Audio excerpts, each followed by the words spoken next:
Figure 14.1, Function Template Specializations of Function Template Print Array. Back in Lesson 5, we first introduced the concepts of function templates. And what we did was we demonstrated that you could write a function definition once and let the compiler customize that function definition for each of several different data types that are used to call the function. And basically each of those custom versions are known as function template specializations. Here we want to revisit the concept of function templates, and for that purpose we've defined a function called printArray, which is going to receive as its first parameter a pointer to some type of array that represents what we would like to output in the printArray function, and then an integer which represents the number of elements within that array, so that the printArray function will know how many times to iterate in its loop. Now if you take a look at the printArray function template definition, you see here on line 8 that we begin with the template keyword followed by a set of angle brackets, and then type name T in angle brackets announces that T is a generic type name that we'll be using inside the definition of this function to represent whatever type of data it is we wish to output. And for the printArray function, we use that type name T in place of whatever the regular type name would be, and then the compiler is going to insert a type name here based on how we call the function. So if we call the function with an integer array, T will be replaced with int. If we call it with an array of strings, T will be replaced with the C++ string class instead of just the generic type name T. Now it's important to note when you look at the body of this function what operators are being used within the body, because that is going to restrict what data types can be used with this printArray function. So you can see here that when we go and output elements of the array that we're receiving as a parameter, we're using the overloaded output operator. So if I pass in an array of integers into this function, that will work fine because it's already defined in the C++ libraries how to output an int using cout and the stream insertion operator.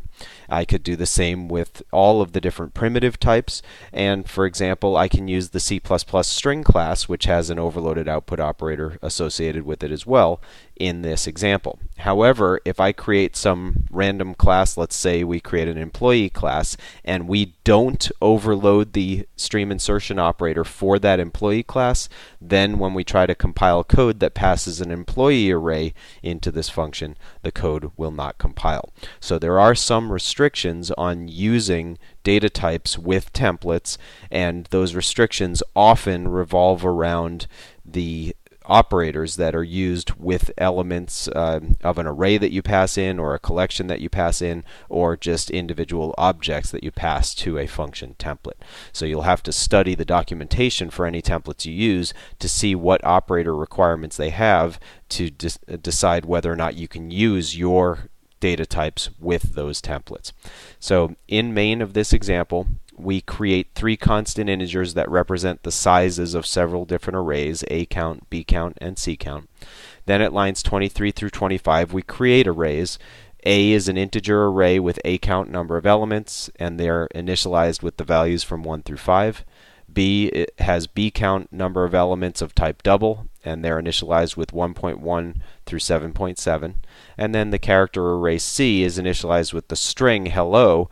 You notice that the string has 5 characters in it, but we allocated 6 characters to the array to make room for the terminating null character at the end of the string literal.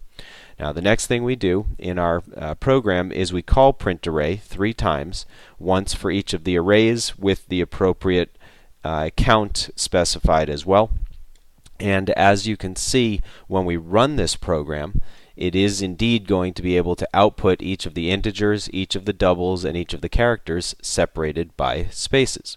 Now when the compiler looks at each of these function calls at line 30, for example, the first thing it's going to do in the case of line 30 is look for a printArray function that receives as its first parameter a pointer to an int, or an array of int parameter type, and then as its second parameter an integer, and a is an array of int, which is why it can specify in the function that's being called either a pointer of type int or a one-dimensional array of type int as the parameter type.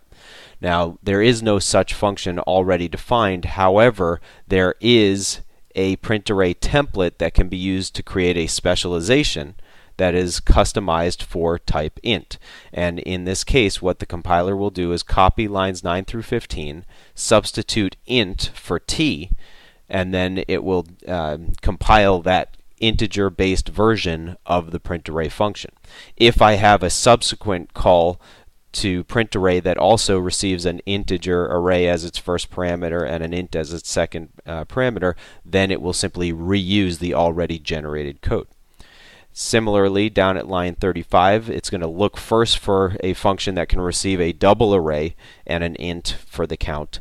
Since there is no such function, it will generate a copy of print array for the purpose of the call at line 35, and once again at line 40, it will generate a version of print array for char data type as well.